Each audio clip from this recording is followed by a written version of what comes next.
Halo semuanya, perkenalkan nama saya Francisca Menajang dari kelas A4 Keperawatan semester 1 Universitas Pembangunan Indonesia. Saat ini saya akan membahas video tentang yang pertama, sejarah perkembangan bahasa Indonesia. Yang kedua, fungsi dan kedudukan bahasa Indonesia. Yang ketiga, ragam bahasa Indonesia. Dan yang keempat, kalimat efektif.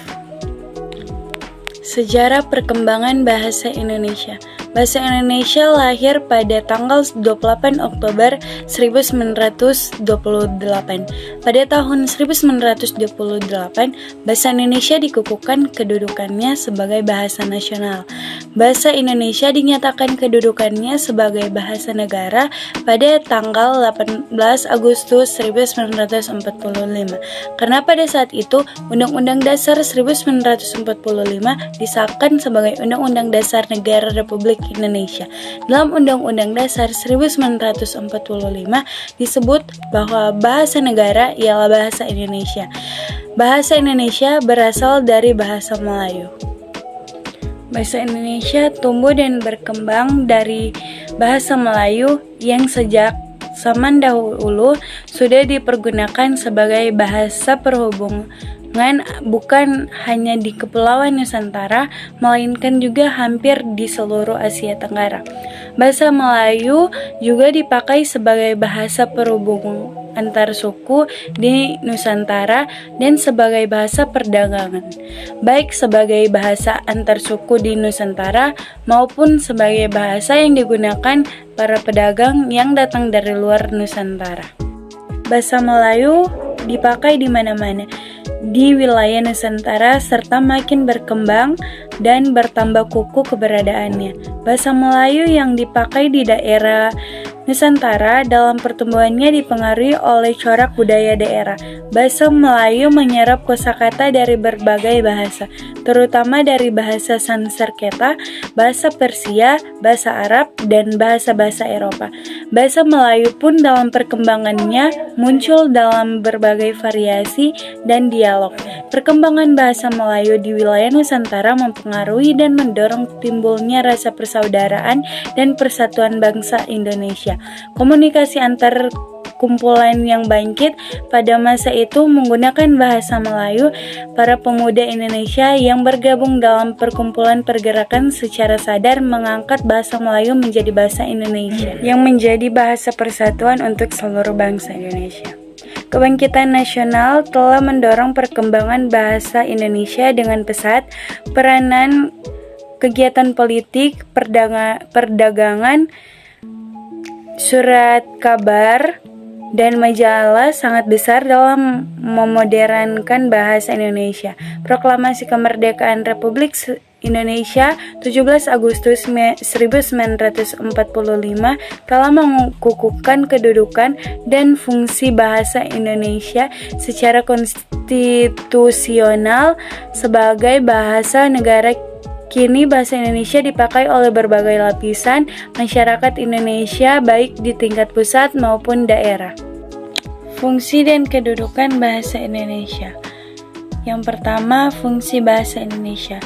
Fungsi bahasa Indonesia adalah sebagai bahasa resmi kenegaraan, bahasa pengantar pendidikan, alat perhubungan tingkat nasional, dan alat perkembangan kebudayaan, ilmu pengetahuan, dan teknologi.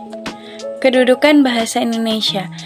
Bahasa Indonesia mempunyai dua kedudukan yang sangat penting, yaitu sebagai bahasa nasional dan bahasa negara.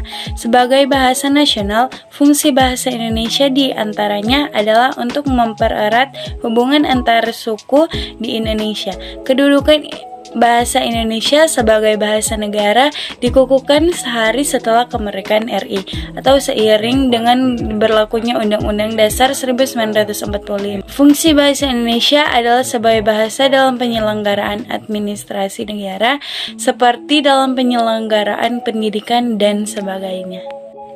Ragam bahasa Indonesia. Pengertian ragam bahasa. Ragam bahasa Indonesia adalah variasi bahasa menurut pemakaiannya yang berbeda-beda dan mengikuti topik pembicaraan. Selain itu, menurut hubungan pembicaraan lawan bicara orang yang dibicarakan sekaligus medium pembicaraannya. Secara umum, pemakaian bahasa Indonesia dikategorikan menjadi dua jenis, yaitu baku dan tidak baku. Penggunaan bahasa baku tentu saja digunakan saat situasi resmi seperti rapat, belajar di dalam kelas, dan lain sebagainya. Sementara penggunaan bahasa tidak baku seperti di rumah sendiri atau di pasar.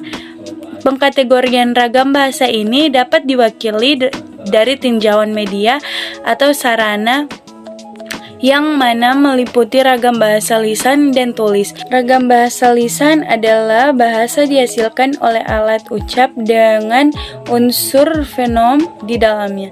Sementara ragam bahasa tulis dihasilkan dengan tulisan atau rangkaian huruf sebagai komponennya.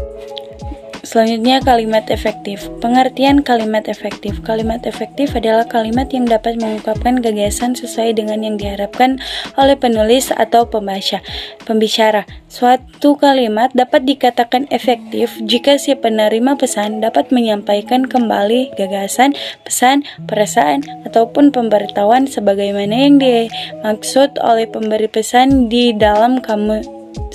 Kalimat efektif juga memiliki beberapa makna.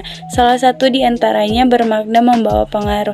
Artinya, kalimat efektif juga dapat dimaknai sebagai kalimat yang membawa pengaruh, terutama berupa kemudahan bagi pembaca atau pendengar untuk memahami informasi yang disampaikan oleh pemberi pesan. Ayo, University Check! Pump it, louder, come on, don't stop, and keep it going, do it, let's get it on, move it, come on baby, do it. Bingung mau kuliah di mana?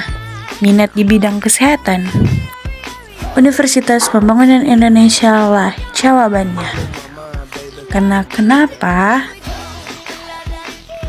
Karena di Universitas Pembangunan Indonesia banyak kelebihannya. Berakreditasi baik sekali, berfasilitas lengkap, dosen lulus dalam dan luar negeri, biaya pun terjangkau. Sekarang tunggu apa lagi? Ayo segera daftar menjadi mahasiswa di Universitas Pembangunan Indonesia.